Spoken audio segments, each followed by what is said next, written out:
Hi, everybody.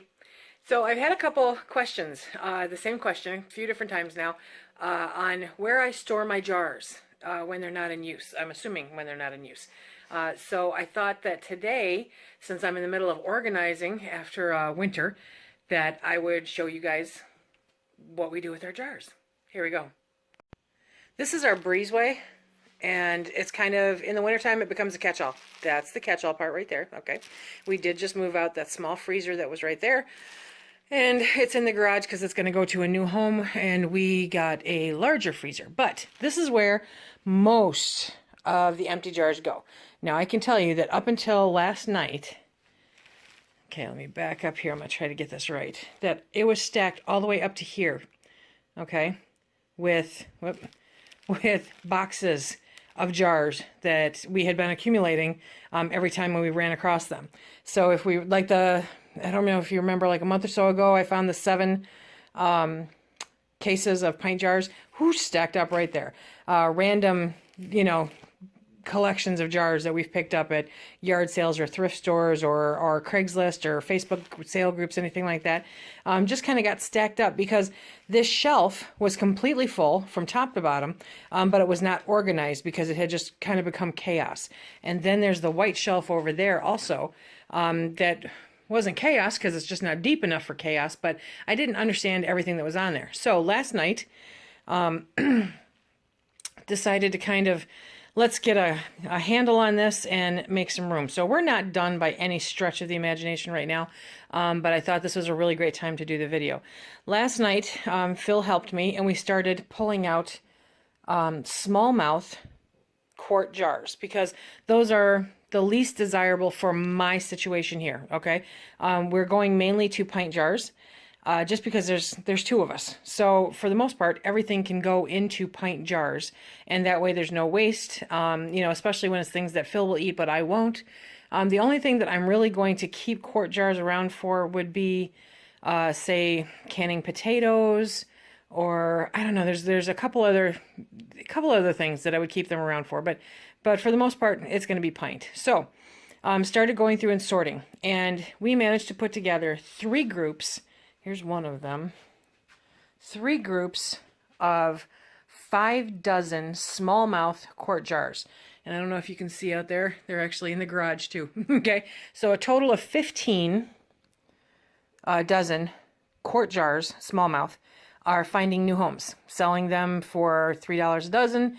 And I have 3 takers. And then I traded 2 to 3 dozen. I didn't actually do a total count, but with a neighbor that we've worked with before on different projects, and she is digging up pint jars. So we're going to be swapping as the season goes on because she has a family of 5 or 6, and here it's just Phil and I. So now what I'm going to do is pan up. See all those? Look at all those really cool vintage boxes, you guys. They are full. They're all full of pint jars. So wide mouth, regular mouth, that part doesn't really matter to me. This one right there is actually my, I'm not going to use those most likely, but I can't bear to get rid of them. There's a couple of blue ones. There's some old Atlas. There's some Mom's Perfect Mason jars in there, But the rest of this is all usable and is going to start being used. Now, the smallmouth pints that I have on the shelf here are all old vintage jars. Still very, very usable. However, I probably won't use them unless some SHTF situation. But other than that, they're just going to sit there and I'm going to feel good knowing that they're there. 90% of this shelf here, there's some stuff up front that I have to rehome, is all wide mouth quart jars. This is all smallmouth pint jars, and there's 1, 2, 3, 4, 5, 6, 7, 8, 9, 10, 11, 12, probably about 13 dozen altogether in there.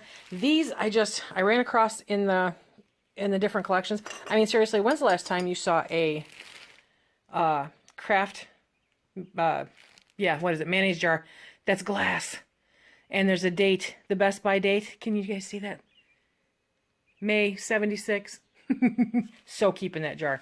And then this one's just a glass Jif jar. And this one doesn't have a name on it or anything, but they're 3 very good usable glass jars, so I'm going to keep them and use them for different stuff. The bottom shelf right now is completely empty, by the way. Somebody has to sleep right in the way at all times. So I'm also going through, let's see, I see a bottom shelf down there that needs to be gotten into. But for the most part, this is where we store our jars. Now, I picked up this little handy-dandy shelving unit here at an estate sale for $1. Can you believe it? So we decided to start tossing the rings and stuff in there, but apparently I've got some jars in there too. But for the most part, it's rings and odd canning things. Sorry, Coco, didn't mean to wake you up. So this is where we put our excess jars. Oh gosh, look at, there's another box back there. Okay, we have just a few. So the funny part though, my goal is 1,500 pint jars full by the end of the season, and I'm not anywhere close to having enough jars.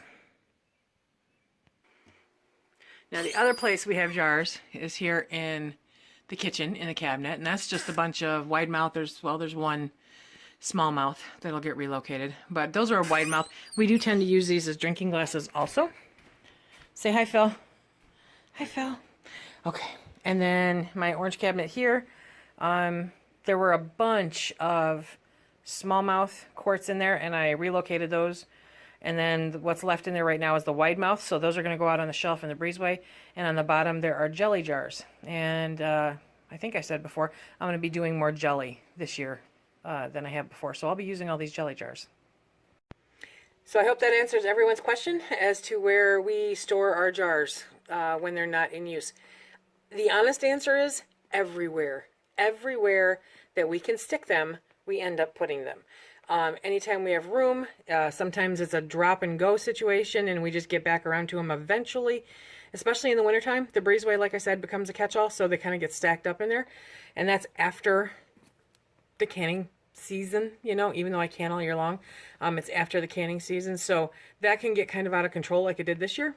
But the goal is to have it in control and rotating through. And we do rotate through those jars. It's crazy.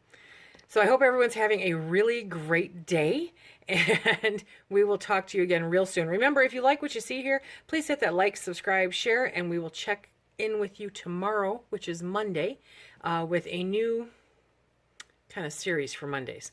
So until then, everyone have a great day and be safe. Bye.